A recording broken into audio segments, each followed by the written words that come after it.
Hi, hello, welcome back to my channel Tutor Things. Today in this video we are going to see C Sharp data types. What are the data types we have in C Sharp, like similar how data types which are present in normal programming languages like C, Java, like this. In C Sharp also we have some defined data types, predefined data types. So before in the previous chapter to these data types we have seen variables. In that video also we have seen data types first of all, because to define a variable we should need the data type to be specified first of that. So as explained the various variables thing, a variable in C sharp must be specified by a specified data type. Like here is you can see that in this example, like int my number will be an integer type, which can be a whole number, that can be a positive or negative number, but not should be a decimal number or decimal point. So next we have a double, which is a my double name is a variable name, which is to be identifier. This is a descriptive identifier, we can call it as. So next we have given the floating point thing, which is a decimal 0.99. It's a floating point number, we use double data type. And for character, for a single character we have to use this single quotes and to be assigned this character. And for bull there will be two values, one may be false and other will be true. So like this we have to use bull data type. And next we have a string, wherever the string is nothing but the string, which is a collection of character, which is specified in double quotes, as you know. So try it yourself as editor, which is the one of the best advantage we'll have by using this W3 schools. That is, you can try any example at this instant only by just changing the code, which is they are giving default. You can get the desired outputs here in this window, console window. Here my number is getting 5 and this double is getting 5.9, and D true is a boolean. Here you can assign false also, and instead of anything you can change likewise. So whenever if the values which you are assigning maybe not that kind, then it will throw you definitely error, because that type only you have to assign. So for example, if it is here character type, but what I wanna do here is, if I assign some string type, then let's see how it will react. Like you will get an error, because you can see you can't implicitly convert the type string to char. So you have defined this variable should be of character type, but you can't assign string type. For to avoid this kind of thing, we have this typecasting. The typecasting we'll see in the next video. So here just see the variable types. What we have these kind of things, and resultant output will come likewise. Like how it will be previously, we should assign same kind of values only. It should not be a contrast kind of things or opposite kind of things. Okay, next the data type specify the size and type of a variable values. Like it is most important to use correct data for the corresponding values to avoid errors, to save time and to memory. To save time and memory, to avoid errors, we should give the corresponding correct values only to that particular variables. But it will also make your code more maintainable and readable also, if you do such kind of things. And most common data types are we have like int, long, float, double, bool, and char, and string. These are the common type of data types which have in C sharp. So in any programming language we definitely see these kind of data types. So integer we know, which is of a 4 bytes, which stores numbers from this range only. You have to specify if your range exceeds or in from this range, then it will throw and definitely an error. You should also keep in a mind, like how up to which limit this integer will falls under to. So you should follow these rules also. Like you should keep in point like these things also. You should store from this number to this number, but not numbers beyond this range. So next for long it have 8 bits. If that is exits, if integer which is existing this which is out of range of this particular range, then you have to use long for these kind of ranges, likewise from this number to this number. And next if we have float, which is a 4 bytes, which 4-bit size will be there for that particular variable, which stores the fraction numbers sufficient for storing 6 to 7 decimal digits we can store in float. And when it comes to double, we have 8 bytes, the fractional numbers like sufficient for storing 15 decimal digits.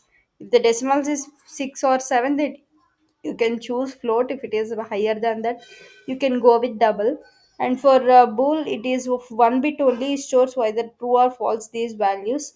For character, it will be 2 bytes, stores a single character or letter surrounded by the single quotes, as we know. And for string, it will be 2 bytes per character, it stores sequence of characters surrounded by double quotes.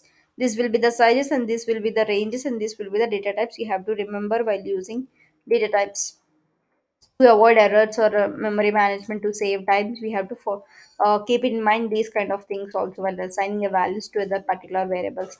Numbers, we know number sets are divided into two groups, that is integer type and floating type. As we discussed, it stores the whole number that may be positive or negative, but without decimals we have to give integer values.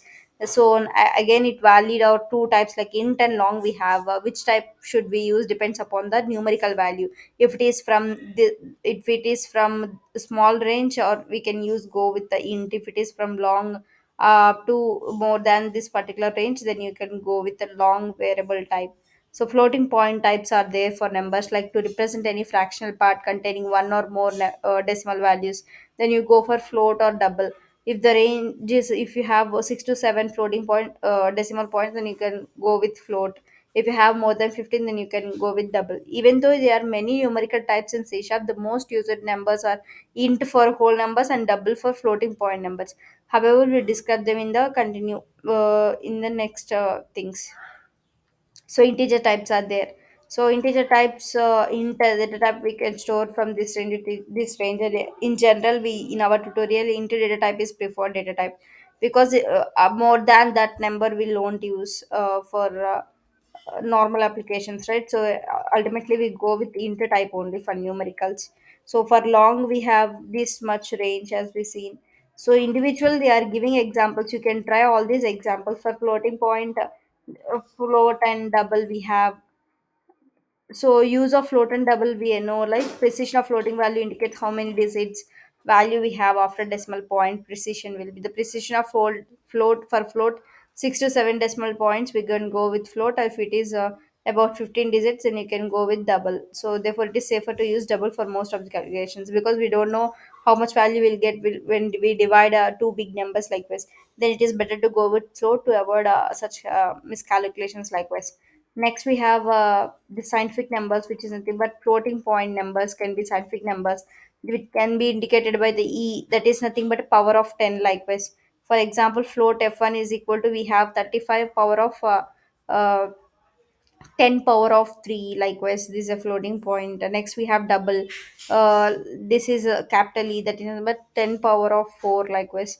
So like this scientific number can be indicated by the E to indicate the power of 10 likewise. So try these examples so that you will understand.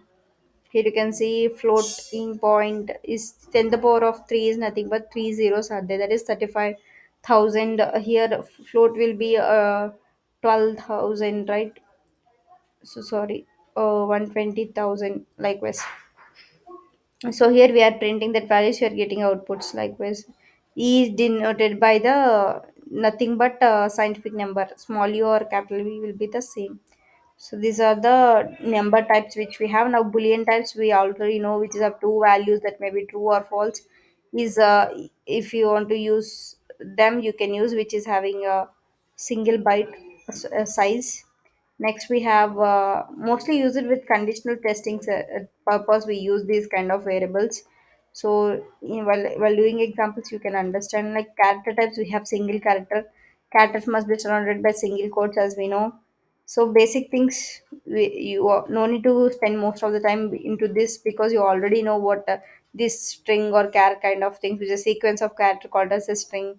So string values can be surrounded by double quotes, as we know. You can try these examples to understand better. So it will be easy for you, and you can practice these exercises. This is of integer type, you can give as int. This is of double, you can give double type. And this is of character type because it is surrounding single quotes. And this is a bool type, and this is a string type. You can also try and let me know whether you have given correct inputs here or not, and submit your answers and check your results. So this is all for this video. Next video we see typecasting, like we said, to change like to avoid errors, like explicitly how you can convert one type of data type into other type of data type is nothing but casting, how you can do. I will explain you in the next video. Stay tuned to our channel for many more videos like this. Subscribe and click the bell icon so that you'll never miss any update from us. So that's all for this video. Thanks for watching. Bye bye. Like, share, and comment if you have any doubts regarding to this.